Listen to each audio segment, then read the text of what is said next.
салому алейкум бинандагони гиромӣ. Нашри навбатии барномаи тиловати ахбор аз телевизиони Тоҷикистон манзури шумо менамоем.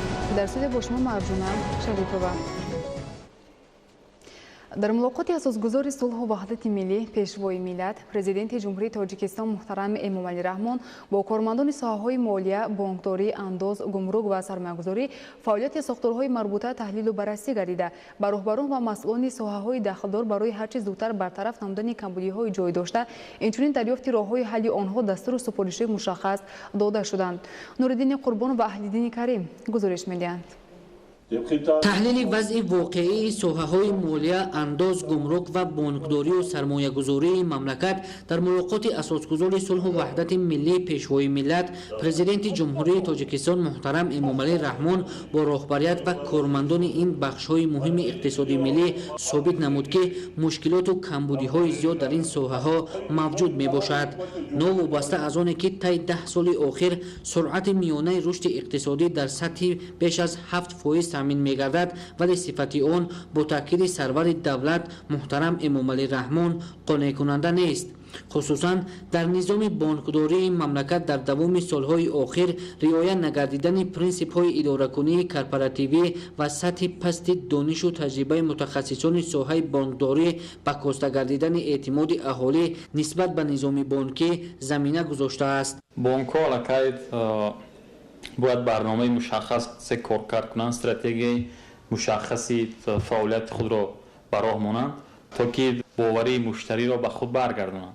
то он замоне ки бонк барномаи мушаххас якум дуюм оиди фаъолияти молиявии шаффофи худ ба муштарӣ маълумот пешниҳод намекунад, то он вақте ки бонкҳо ба тариқи виртуалӣ бошад, ба тариқи интернет бошад, ба тариқи васоити ахбори омма бошад, ба дигар воситаҳо худро ҳамчун бонки эътиқоднок, ҳамчун бонке ки пардохтпазириаш хуб аст, ҳамчун бонке ки хизматрасониҳои хубро саривақт пешниҳод мекунад ба мардум нишон надиҳанд, дигар фикр мекунам боварии мардумро баргардондан ба бонкҳо бениҳоят мушкил. ва бонкҳо оиди баргардондани боварии халқ бояд барномаи махсус дар худ кор кунанд, ки дар он тамоми ҷабҳаҳое ки вобаста ба боварии муштарӣ аст баррасӣ карда шавад ва ба мардум пешниҳод карда шавад. пас дар чунин вазъият бонкҳо ва ташкилотҳои молиявию қарзии мамлакатро ки метавонанд дар рушди иқтисодиву иҷтимоӣ махсусан дар ҳадафи чоруми стратегӣ саноатикунонии мамлакат нақши калон дошта бошанд, зарур аст ки ба сифати хизматрасониҳои бонкӣ аҳамияти аввалиндараҷа диҳанд ва баҳри ислоҳи камбудиҳо чораҳои бетаъхир андешанд. маблағҳое ки бонкҳо ба қарз пешниҳод карданд имрӯз барнагаштанд ва ин оварда расон ба вазъи бади бонкҳо, ки яъне бонкҳо таҳлили хуб нагузаронданд, вазъи ҷомеаро наомӯхтанд, вазъи пардохтпазирии мизоҷони худро дуруст баҳогузорӣ накарданд ва дар ин ҷо ҳамчунин ҷаноби олӣ қайд карданд ки омилҳои коррупсионӣ низ таъсир расонданд. ва дар сохторҳои бонкӣ махсусан дар филиалҳо ҳамон нафарони мутаассифона фаъолият доштанд, фаъолият карданд тӯли чанд сол, ки манфиати шахсиро боло гузоштанд аз манфиатҳои бонк, аз манфиатҳои низоми бонкӣ. баъд ҷиҳати бартараф кардани ин норасоиҳо махсусан баргардондани қарзҳо аз ҷониби пешвои миллат супоришҳои мушаххас дода шуд. барои анҷоми ин чораҳо фаъолияти кормандони низоми бонкиро мукаммал гардонида онро дар ҳамаи ташкилотҳои қарзии кишвар татбиқ намудан зарур аст, ки аз ҷумлаи тадбирҳои беҳтарсозии фаъолияти низоми бонкии мамлакат ба ҳисоб меравад. бонкҳо бояд бештар бо бонкҳои хориҷӣ кор кунанд, то сармоя дастрас кунанд ва ба боварии он бонкҳои дароянд, ки ба онҳо бо фоизи пасттар қарз пешниҳод кунанд ва ин бонкҳо қарзро бо фоизи нисбатан пасттар ба иқтисодиёти мо равон кунанд. бонкҳои давлатию тиҷоратӣ ва дигар ташкилоту идораҳои қарзии мамлакат бояд дар асоси дастуру супоришҳои президенти ҷумҳурии Тоҷикистон корро ҷиҳати ҷалби бештари сармояи хориҷӣ ба иқтисодиёти мамлакат ва тақвият додани ҳамкориҳои судманд бо ташкилотҳои байналмилалии молиявӣ вусъат бахшида доир ба ҷолиб гардонидани низоми бонкӣ барои сармоягузорӣ чораҳои зарурӣ андешанд. Нуриддини Қурбон, Аҳлиддини Карим, Убайдуллои Сайвалӣ барои барномаи ахбор. ادامه اخبار تامین اهالی و کارخانه و مؤسسه‌ها با نیروی برق دائمی از پرداخت سریوقتی حق استفاده آن وابستگی دارد. نوبسته از تدبیرهای اندیشیده شده در سمت جمع‌آوری حق استفاده نیروی برق و استفاده صرفه‌کارانه آن، بعضی تشکیلات و کارخانه‌ها تا حال در پرداخت حق استفاده نیروی برق بی‌مسئولیتی ظاهر می‌نمایند. استفاده صرفه‌کارانه و سری وقت پرداخت نمودن حق نیروی برق عامل اساسی برای به طور دائمی تامین نمودن مشتریان با نیروی برق به حساب می‌رود. در شهر دوشنبه برای سری وقت جمع‌آوری نمودن حق استفاده نیروی برق، استفاده صرفه‌کارانه آن و آمادگی به دوره تیر ماه زمستان سال‌های 2019-2020 در دایره نقشه چاره‌بینی‌ها تدبیرهای ضروری اندیشیده می‌شود. اما تا حال هستند بعضی از ساختارهایی که برای پرداخت سری وقتی حق استفاده نیروی برق کم توجهی می‌کنند. قرارداد نسبت به دوم پیشین خیلی کمتر شده است در شبکه برق شهر دوشنبه. متأسفانه حالا هم بعضی کارخانه‌ها و اداره‌های هستند که از حق پرداخت قوای حق برق سرکشی می‌نمایند. با مشتری شهر دوشنبه مراجعه کردن هستیم که اولا از استفاده بودن تجدید کم مصرف استفاده برند، بعدا حق قوای برق را سری وقت با نقطه‌های امانت بانک پرداخت نمایند. همزمان با نظرداشت طلبات زمان برای پیشگیری نمودن تلفات تکنیکی نیروی برق و استفاده صرفه‌کارانه آن، تدبیرهای ضروری اندیشیده می‌شود. عین زمان نصب حسابکنک‌های معاصر ادامه دارد که برای هر دو جانب مفید دانسته می‌شود. امروز حسابکنک‌هایی که در شبکه‌های برقی شهر دوشنبه ما نصب کرده استفاده‌ایم بسیار برتری‌های زیاد دارد. مقصد ما از بین بردن تلفات نیروی برق میباشد. سال از سال تلفات تکنولوژی کم شده است، خوشبختانه کاهش یافته است. ما شما گفته می‌تونیم که در سال 2015 سال تلفات تکنولوژی با 18% میرسید. سال 2016 17% شد. سال 2017 باشد با 16% رسید. خوشبختانه با سال 2018 با 15% رسید. همزمان در دوره آمادگی‌ها به دوره تیر ماه زمستان سال‌های 2019-2020 با وسعت دادن کارهای تعمیر و نوسازی، آماده‌کنی شبکه‌های برقی به دوره تیر ماه زمستان ادامه دارد. مسئولین تلاش دارند در دوره دستگیری‌های روبرت شهر دوشنبه خدمت‌رسانی برق را مطابق به طلبات زمان ادامه دهند. استفاده صرفه‌کارانه نیروی برق و پرداخت سری وقتی حق خدمت‌رسانی عامل اساسی برای به طور دائمی با نیروی برق تامین بودن مشتریان ارزیابی می‌گردد. طلبات اهالی جمهوری تاجیکستان بر افغان رسانی در یک سال 150,000 تن را تشکیل می‌دهد که تقریباً 85% آن از خارج مملکت وارد کرده می‌شود.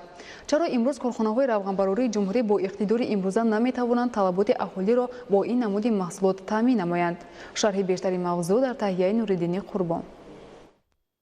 در جمهوری تاجیکستان در یک سال از همه نمود رستنی‌های روغنده 40,000 تن روغن استحصال کرده می شود که این نظر به طلبات اهالی خیلی کم است. طبق معلومات دوام سال 2018 از خارج کشور به تاجیکستان 80,900 تن روغن وارد گردیده است که تقریباً 85% طلبات سالانه اهالی را تشکیل می دهد. چی باید کرد تا حداقل 50% طلبات اهالی با روغن استحصال وطنی تامین کرده شود؟ امروزها در جمهوری اگر ما به حساب پخته و زراعت‌های روغن دهنده گیریم به مقدار 40,000 تن روغن استحصال کرده می شود که این به نهایت کم است. امروز اهالی جمهوری تا امروز تعدادی آن به 9.2 میلیون رسیده است که برای ما 150,000 تن روغن لازم است که این را ما بسیار از خارج کشور وارد کرده استادیم. در سال 2019 طبق دورنما باید در جمهوری در میدان 46,700 گکتار زراعت روغن دهنده از جمله آفتاب پرست، زغیر، ربس، کنجد، معصر، چهارمغز زمینی کشت کرده شود. از این نمود رستنی‌های روغن دهنده تقریباً از 20 تا 60% میتوان روغن به دست آورد. در جمهوری تاجیکستان در برابر رستنی‌های روغن دهنده زراعت تکنیکی پخته کشت کرده می شود که آن اساس استحصال روغن را تشکیل می دهد. در سال 2019 دورنمای کشت پنبلانه 188,410 گکتار معین کرده شده است. عالمان ساحه کشاورزی وابسته به تامین نمودن اهالی با روغن استحصال وطنی زیاد نمودن میدان کشت پنبه‌دانه رستنی‌های روغنی ده را از راه‌های اصلی افزایش دادن استحصالات را معنیداد می‌کنند. ما باید پخته را برای که خودمان پورا تامین کنیم در میدان هر سال 200,000 گکتار و با میدان 250,000 گکتار کشت زراعتی روغن دهنده را باید زیاد کنیم که پورا ما خودمان تامین کرده می‌توانیم. имрӯз барои як сари одам 16 килограмм равған рост меояд як сола баъд. кормандони корхонаи воҳиди давлатии хӯрокворӣ бар он назаранд ки барои пурра фаъолият кардани корхонаҳои равғанбарорӣ ашёи хоми ватанӣ намерасад. иқтидори корхонаҳои истеҳсолӣ имрӯз зиёда аз 94 000 тоннаро ташкил мекунад. фақат гап дар сари он меравад ки имрӯз корхонаҳои истеҳсоли равған яъне ба он чигити техникие ки имрӯз истеҳсол мешавад яъне барои корхонаҳои истеҳсоли равған басанда нест. агар мисол мегирем дар соли 2018 дар ҷумҳурӣ 153 000 тонна чигит агар истеҳсол шуда бошад, аз ҳамин 153 000 тонна чигити истеҳсол шуда ҳамагӣ 130 000 тоннашад барои истеҳсоли равған равона кардаанд. агар олимони соҳаи кишоварзӣ барои бештар намудани истеҳсоли равған зиёд намудани майдони кишти зироати равғанидиҳандаро муҳим шуморанд, дар ҳамин ҳол кормандони корхонаи воҳиди давлатии хӯрокворӣ ворид намудани ашёи хом аз хориҷи кишварро афзалтар медонанд. он майдонҳои киште ки мо аз офтобпарасу зағиру дигар соявиноро зиёд ҳам кунем, лекин он иқтидорҳое ки мо дорем барои ваё басанда нест. аз шумораи умумии корхонаҳои равғанбарорие ки ҳоло 58 адад мебошанд, қисме аз онҳо бо сабаби набудани ашёи хом мавсимӣ фаъолият доранд. барои афзоиш додани иқтидори истеҳсоли равған зарур аст ки фаъолияти корхонаҳо бо технологияи нав ба роҳ монда шавад. нуриддини қурбон, раҷабалӣ маҳмадалӣ, аҳлиддини карим, убайдуллои сайвалӣ барои барномаи ахбор. طبق معلومات آماری عین حال میدان چراگاه‌های جمهوری بیش از 3 میلیون گکتار را تشکیل می‌دهد که این پایگاه مستحکم استحصال خوراک چروا محسوب می‌یابد. با مساعد آمدن وضع هوا در چراگاه‌ها و موضع‌های علف‌دروی شهر و ناحیه‌های جمهوری، بعضی رسانه‌های خوردنی‌با به چروا زیاد رویدند که در برابر سرغذا بودنشان با زیاد نمودن سرشمار نیز مساعدت می‌کنند. حکمت‌الله نظرزاده و محمد سعید کمال در تکیه به توصیه عالمان ساحه در این باره گزارش آماده نمودند. баҳоркаҳак аз оилаи растаниҳои чилигулон мебошад ки хӯроки серғизо барои чорво ба ҳисоб рафта дар солҳои серрутубати гармияш мӯътадил афзоиши бештар менамояд. ин растанӣ дар чарогоҳҳо ва мавзеъҳои алафдаравӣ паҳн ва бо гули зебои ба худ хосаш хусусияти манзаравӣ гирифта болои заминро қолин сифат ором медиҳад.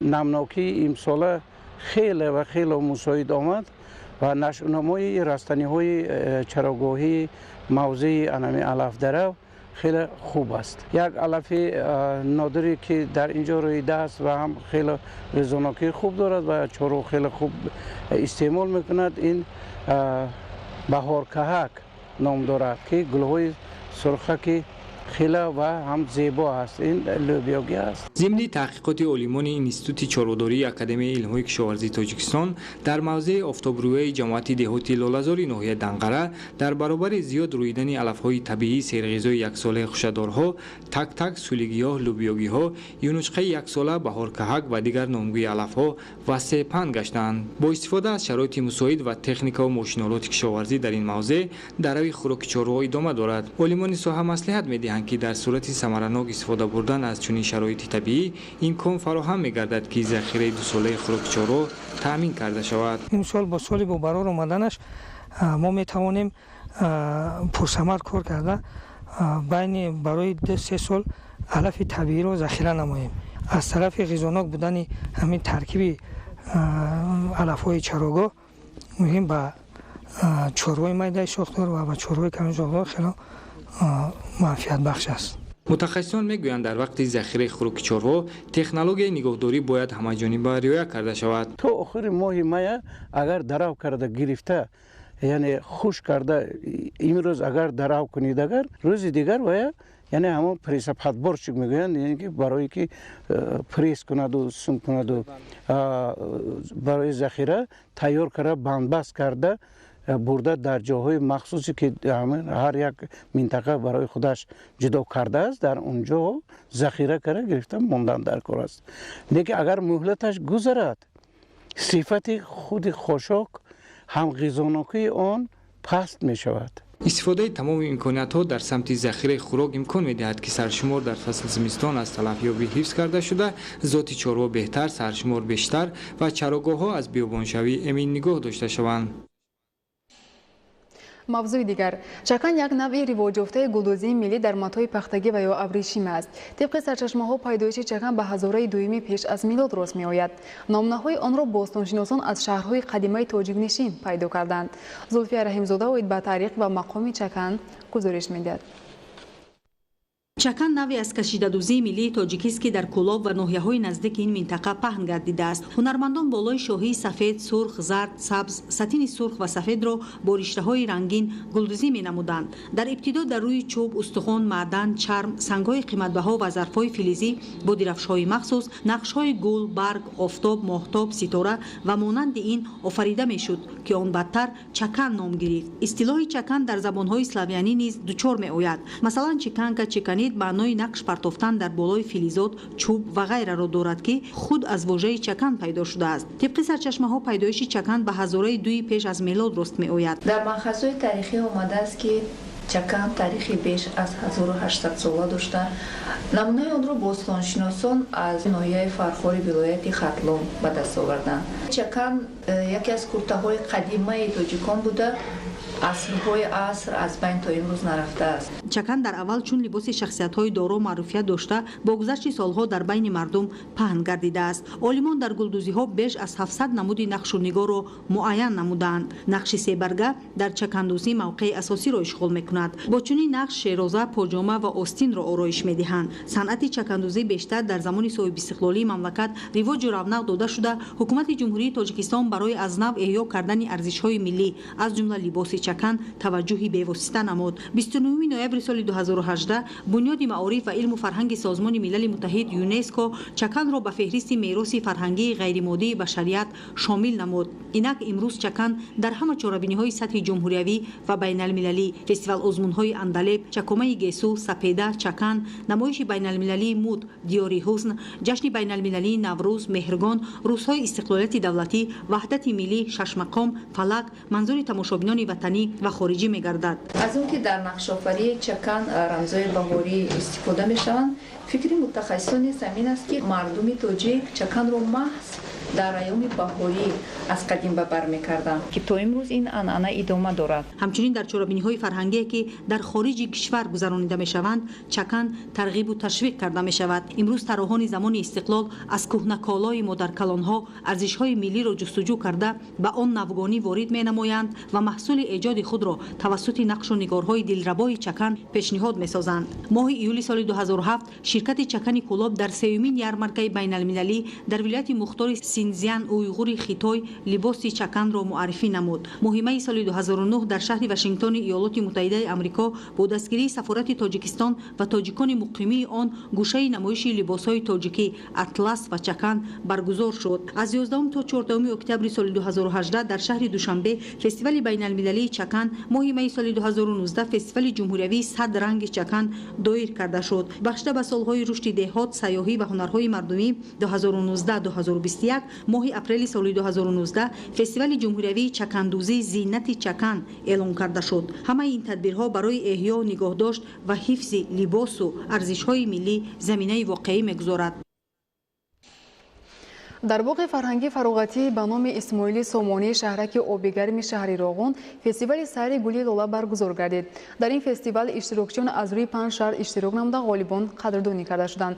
гузориш аз шаҳри Роғун. ҳазорон нафар сокинони шарафманди шаҳри Роғун дар боғи фарҳангии фароғатии ба номи Исмоили Сомонии шаҳраки обигарм дастаҷамъона фестивали сайри гули лоларо баргузор намуданд. дар майдони 2 гектар замини гулзори шаҳри Роғун беш аз 30 000 беғ навъҳои нодири гулҳои ба шароит мувофиқ шинонида шуда, ҳамзамон барои ороиши гулзор наздик ба 1000 беғ ниҳолу буттаҳои ороишӣ шинонида шудааст. сайри гули лола як рукни таърихии ҷашни Наврӯзи оламафрӯз буда, эҳёи суннати мазкур дар самти дӯстдоштани табиат ва зебоипарастии мардум нақши муассир дорад. дар фестивали сайри гули лола ва озмуни шаҳри гулҳо дар шаҳри Роғун аз ҷониби намояндагони муассисаву ташкилотҳои ҳудуди шаҳр даҳҳо намуди лола, навъҳои гуногуни гулҳои ороишию ҳамешасабз ба намоиш гузошта шуда, ҳамзамон ҳунари рассомону нақшкашон, гулпарварону ороишгарон ки дар мавзӯи лола бо тарзу услуби хос дар сатҳи хеле баланд офарида шудаанд муаррифӣ гардид. фестивали сайри гули лола аз рӯи 5 номинатсия ороиши беҳтарин, гулдастаи беҳтарин, икебани беҳтарин, рассоми беҳтарин ва гулпарвари беҳтарин гузаронида шуда, ғолибон вобаста ба талабот ки дар он истифодаи ҳарчи бештари намуди гулҳо аз ҷумла гули лола, интихоби композитсияву дизайни ҷолиб, сифати кор ва нашъунамо дар мадди аввал қарор дорад, муайян карда мешаванд. ба гулпарварони моҳир, боғпарварони беҳтарин ба хотири парвариш, нигоҳубин ва шинонидани гулҳо диплому сипоснома ва мукофот пулӣ супориданд. дар фарҷоми чорабинӣ аз ҷониби санъаткорони қасри фарҳанг дар васфи ватан ва муҳаббат ба ин марзубум, тараннуми табиат ва зебоипарастӣ ва тантанаи шукӯҳу шаҳомати ин кишвари ободу осуда, шеъру таронаҳои баландмазмун сароида шуд. фарҳанги истифодаи телефон дар ҷойҳои ҷамъиятӣ дар як чорчӯбаи муайян бояд ба роҳ монда шавад. аз меъёр зиёд ва бемаврид истифода намудани телефонҳои мобиле ки ба саломатии инсон, узвҳои шунавоӣ, асаб ва дил таъсири манфӣ дораду ба пайдо шудани ҳар гуна бемориҳо оварда мерасонад, ба буҷаи оила низ зарари иқтисодӣ мерасонад. гузориши Бобокалон Аминзода. аз рӯи ташхисҳои мутахассисони соҳаи тиб, муоширати барзиёди телефон ба узвҳои шунавоӣ, асаб, дил таъсири манфӣ расонида, ҳамчунин ба дигар касалиҳо оварда мерасонад. ҳамзамон он ба буҷети оила низ бетаъсир нахоҳад монд. дар як гапзанӣ на бештар аз 2 дақиқа ва дар як шабуна рӯз на бештар аз 15-20 дақиқа бояд ки гап зад, чунки агар мо қоидаҳои бехатариро иҷро накунем, дар натиҷаи тадқиқотҳои олимон мо ҳам хел сарчашмаҳо дарёфт кардем ки майнаи сари одам то 1 градус гармӣ баланд мешавад ки ин метавонад боис шавад ба илтиҳоби пардаи болои майнаи сар. мушоҳидаҳо нишон медиҳад ки истифодаи телефони мобилӣ баръало дар баъзе аз донишгоҳи олӣ дида мешавад. ҳоло ки вазифаи аввалиндараҷаи донишҷӯ аз худ кардани донишҷӯи муосир мебошад, на ин ки бемаврид дар донишгоҳ истифодаи телефонҳои мобилӣ. бисёр хуб мешуд ки дар муассисаҳои таълимӣ пеши роҳи чунин амалҳо на танҳо дар дохили синфхонаҳои дарсӣ, балки дар саҳни донишгоҳҳо низ аз ҷониби донишҷӯён гирифта мешуд. бо назардошти он ки ҷавонон созандагони ояндаи ҷомеа ҳастанд, омӯзиши илму техника, забонҳои хориҷӣ ва дониши хуб муҳим аст, то ҷавонон шароити фароҳамовардаро ба тарзи дуруст истифода намоянд. ҳангоми истифода бурдани телефонҳои мобилӣ, чизое ки мушоҳидаҳо нишон медиҳад ва оморҳои ҷаҳонӣ инро эътироф кардаанд, истифода бурдани телефонҳои мобилӣ ба худ хосиятан як шаклҳои бениҳоят вазбин ки аз ҷиҳати равоншиносӣ гирем агар шахсият ба худи ҷаҳони виртуалӣ ворид гашта ва аз он баромадан хеле душвор мешавад. рӯз аз рӯз ҳангоми суҳбатҳо муомилот дигар шуда ва шахсият ҳамчун шахсияти яккапараст ва дар танҳои шахси омӯхташуда одат мекунад ва ин бобат ҳангоми бисёр барзиёд истифода бурдани телефонҳои мобилӣ ин ба худ ва به یکچند نمود بیماری‌های گوناگون آورده می‌رساند که یکی از این نمود بیماری‌های گوناگون در مدت طولانی استفاده بودن تلفن موبیلی به لیکمیا یعنی رگ خون سرطان خون آورده می‌رساند. متخصصان سوی تندرستی یکی از عامل‌های تیز خسته شدن عصب آدمان را نیز با استفاده از معیار زیادی تلفن‌های موبیلی مانیدان می‌کنند. هنگام معاشرت با تلفن‌های موبیلی میدان الکترومغناطیسی و بدن آدم می‌گذرد و پیش از همه طریق بافت‌های سر، گوش، قسم مغز سر از جمله تحلیل کننده بینش جبیده می‌شود. استفاده تلفن‌های موبیلی در برابر جهت‌های مثبت داشتن جهت‌های منفی نیز دارد. از این نقطه نظر شهروندان باید دانند که استفاده بی‌مورد و از حد زیاد گفتگو نمودن هم ضرر اقتصادی و هم ضرر معنوی دارد. بوبکان امینزاده، حفیظالله سعدالله، اخبار. در مرکز ولایت مختار کوهستان بدخشان شهر خوروغ در عرفه تجلیل روز عائله با تشبث شعبه ثبت اسناد حالت شهروندی ولایت عقد نکاح یک عائله جوان برگزار گردیده و نوزادان در وضعیت تنتنوی شهادتنامه تولد سپرده شد. همچنین به یکشان عائله نمونوی تحفه‌های خاطروی تقدیم کرده شد. گزارش همکارانمان. به خاطر استقبال سزاوار از روز عائله که همساله 15 مای در سراسر جمهوری تاجیکستان با یک صمیمیت خاصه قید کرده می شود، در مرکز ولایت مختار کوهستان بدخشان شهر خوروغ چورابینی خاصه دایر گردید. بنیاد عائله، معرفت عائله‌داری و آماده نمودن نسل آینده‌ساز کشور به حیات مستقلانه یکی از هدف‌های کلیدی حکومت جمهوری تاجیکستان دانسته شده. تربیت و به وای رساندن این قشر جامعه از هر یک ساکن مملکت مسئولیت زیاد را طلب می‌نماید. یکی از جزءهای مهم ҷамъият оила аст. Яъне оила ячейкаи асосии ҷамъият ба ҳисоб меравад. Инсон бояд ҳамаҷониба омодаи зиндагии комил бошад ва баҳри расидан ба мақсадҳои неки зиндагӣ ҳам аз ҷиҳати рӯҳонӣ ва ҳам аз ҷиҳати иқтисодию ҷисмонӣ омода бошад. таваҷҷӯҳи ҳукумати ҷумҳурии тоҷикистон ба бунёд намудани оилаи солим ва аз ҳар ҷиҳат пешрафта пешгирии чунин табақаи ҷомеа аз ҳар вақта дида бештар ба назар расидааст. дар даврони соҳибистиқлолии мамлакат нақш ва саҳми оилаҳои ҷавон дар тарбияи насли сазовори даврони муосир муҳим ва саривақтӣ дониста мешавад. имрӯз оилаҳои солим қодиранд баҳри пойдориву ҳифз намудани дастовардҳои даврони соҳибистиқлолии меҳан фарзандони худогоҳ ва ватандӯстро тарбия ва ба вой расонанд. дар татбиқи талаботи сиёсати иҷтимоии фарҳангии давлати тоҷикистон се омили асосӣ ба ҳамдигар зич алоқаманд ҳастанд: оила, мактаб, ҷомеа. ин се омил агар дар анбастагӣ фаъол бошанд, насли навраси кишвар дар рояи ватандӯстӣ, хештаншиносии миллӣ, поквиҷдонӣ, меҳнатдӯстӣ, таъаммулу мадоро тарбият ёбанд. дар давоми соли равон дар ҳудуди вилояти мухтори кӯҳистони Бадахшон, хусусан шаҳри Хорух ва ноҳияи Рӯшон, ҷудошавии оилаҳои ҷавон зиёд ба мушоҳида расид ки ин раванд ба бунёди оилаи солим монеа эҷод хоҳад намуд. дар ин рӯз мутобиқи кодекси оилаи ҷумҳурии тоҷикистон ақди никоҳи як ҷуфт навхонадорон дар вазъияти тантанавӣ доир гардида ба онҳо шаҳодатномаи ақди никоҳ дода шуд. ҳамчунин се кӯдаки навзод низ дар вазъияти тантанавӣ соҳиби шаҳодатномаи таваллуд гардиданд. бинандагони гиромӣ, нашри навбатии барномаи иттилоъоти ахбор хотима меёбад. хайр, саломат бошед.